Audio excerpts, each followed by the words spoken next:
সাবেক মন্ত্রী শাহজাহান খান দীর্ঘকাল ধরে ছিলেন দেশের পরিবহন খাতের মাফিয়া ডন। নিছক একজন শ্রমিক নেতা থেকে হয়ে ওঠেন পরিবহন সম্রাট। তার ইশারায় পুরো পরিবহন খাত চালু ও বন্ধ হতো। এই খাতে চাঁদাবাজি সহ নানা অপকর্মে বিগত 15 বছরে শাহজাহান প্রায় 1000 কোটি টাকা হাতিয়ে নিয়েছেন বলে অভিযোগ রয়েছে।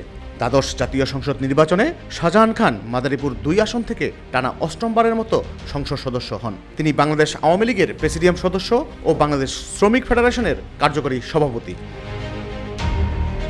বিভিন্ন সময়ে তার বক্তব্য, অবস্থান এমনকি হাসির জন্য সমালোচিত হয়েছেন। 2016 সালে পরিবহন খাতে নানা অনিয়মের জন্য তার অপসারণের দাবি ওঠে। এছাড়া 2018 সালের সড়ক দুর্ঘটনায় শিক্ষার্থীদের মৃত্যুর পর মন্ত্রীর বক্তব্য দেশের নানা জায়গায় শিক্ষার্থীদের আন্দোলনের কারণ হয়। রাজনীতির শুরুটা হয়েছিল আওয়ামী লীগের হাত ধরে। মাঝে জাসদ হয়ে আবার ফিরেছেন আওয়ামী লীগে, হয়েছেন বড় নেতা ও মন্ত্রী। সড়কে দাপট শুরু হয়েছিল পরিবহন শ্রমিক ইউনিয়ন দিয়ে। সেখান থেকেই সড়ক পরিবহন শ্রমিক ফেডারেশনের শীর্ষ নেতা হয়ে এ খাতের সম্রাট হয়ে ওঠেন শাহজাহান খান। এরপর থেকে শাহজাহান খান ক্ষমতা, দাপট ও অবৈধ পথে অঢেল সম্পদের মালিক হয়েছেন, আর এই সুযোগে হয়ে যান প্রভাবশালী শ্রমিক নেতা। গত 1.5 দশকে তার সম্পদ বেড়েছে প্রায় 50 গুণ। শাহজাহান খান সর্বশেষ দ্বাদশ সংসদ নির্বাচনে মাদারীপুর 2 আসন থেকে আওয়ামী লীগের প্রার্থী হয়ে সংসদ সদস্য নির্বাচিত হন। নবম ও দশম সংসদ নির্বাচনের পর গঠিত শেখ হাসিনা সরকারের নৌমন্ত্রী ছিলেন তিনি। একাদশ ও দ্বাদশ জাতীয় সংসদ নির্বাচনে তিনি জয়ী হলেও তাকে মন্ত্রিত্ব দেওয়া হয়নি। তবে আওয়ামী লীগের সভাপতি মণ্ডলীর দায়িত্বে ছিলেন শাহজাহান খান। তিনি বাংলাদেশ সড়ক পরিবহন শ্রমিক ফেডারেশনের সভাপতিও। তথ্য অনুযায়ী 2008 সালে নবম সংসদ নির্বাচনের আগে মনোনয়নপত্রের সঙ্গে দেওয়া হলফনামা অনুযায়ী শাহজাহান খানের বার্ষিক আয় ছিল 6,85,000 টাকা। চলতি বছর 2024 সালের 7 জানুয়ারি অনুষ্ঠিত দ্বাদশ সংসদ নির্বাচনের আগে দেওয়া হলফনামায় তিনি আয় দেখিয়েছিলেন 2,21,00,000 টাকা। অর্থাৎ তার আয় বেড়ে প্রায় 40 থেকে 50 গুণ হয়েছে।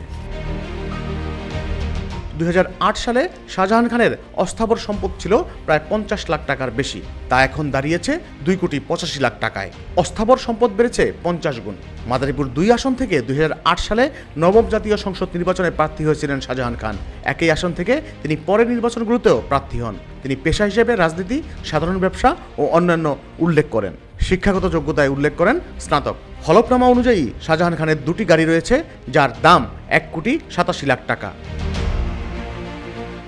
এবার তার স্ত্রীর নামে 80 ভরি সোনা ছাড়া আর কোনো অস্থাবর সম্পত্তি দেখানো হয়নি।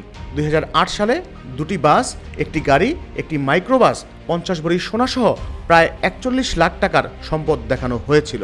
শাহজাহান খান ও তার স্ত্রীর বেশ কিছু কৃষি ও অকৃষি জমি রয়েছে। তার প্রায় 6 কোটি টাকার ভবন ও সমজাতীয় স্থাপনা রয়েছে। দানসূত্রেও ফ্ল্যাট ও জমির মালিক হয়েছেন তিনি। তার স্ত্রীর নামে রয়েছে রাজুকের 10 কাঠার প্লট ও অন্যান্য স্থাবর সম্পদ।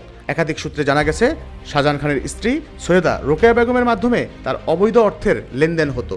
এছাড়া তার আরেক ভাই হাফিজুর রহমান খানও অনেক কিছু নিয়ন্ত্রণ করতেন। শাহজাহান খানের ব্যবসা প্রতিষ্ঠান সার্বিক কনস্ট্রাকশন, সার্বিক শিপিং লাইন চট্টগ্রাম, সার্বিক ফুড ভিলেজ সবকিছুই তার পরিবারের সদস্যদের নামে। বিশেষ করে ঢাকা মাদারীপুর রুটের সার্বিক পরিবহনে একক আধিপত্য তার। এ পরিবহনের ব্যানারে প্রায় 300টিরও বেশি গাড়ি চলাচল করত। এ পরিবহনের ব্যবস্থাপনা পরিচালকের দায়িত্বে ছিলেন তার ছেলে। জানা যায় শাহজাহান খানের স্ত্রী সৈয়দা রোকেয়া বেগম একসময় একটি কলেজের প্রভাষক ছিলেন। তার জ্যেষ্ঠ পুত্র আসিফ খান আওয়ামী যুবলীগের কেন্দ্রীয় কমিটির সদস্য এবং সর্বশেষ মাদারীপুর সদর উপজেলা পরিষদের চেয়ারম্যান ছিলেন। তার ছোট ছেলে মাহাদি খান শামস একমাত্র মেয়ে ঐশী খানকে বিয়ে দিয়েছেন টাঙ্গাইল 2 আসনের আওয়ামী লীগ দলীয় সংসদ সদস্য তানভীর হাসান ওরফে ছোট মনিরের সঙ্গে। ঐশীকেও বাসের মালিকানা দেওয়া হয়। শাহজাহান খানের এই পরিবহন সাম্রাজ্য শুরুতে চালাতেন তার চাচাতো ভাই পাভেলুর রহমান শফিক। একসময় তার সঙ্গে দ্বন্দ্বের পর ছোট ভাই ওবায়দুর রহমান খানকে উপজেলা পরিষদের চেয়ারম্যান বানান এবং তার মাধ্যমেই পুরো মাদারীপুর নিয়ন্ত্রণ করতেন শাহজাহান খান। সর্বশেষ তার বড় ছেলে আসিফ খানকে মাদারীপুর সদর উপজেলা পরিষদের চেয়ারম্যান বানান এবং এ নিয়ে স্থানীয় আওয়ামী লীগের মধ্যে ছিল ব্যাপক ক্ষোভ।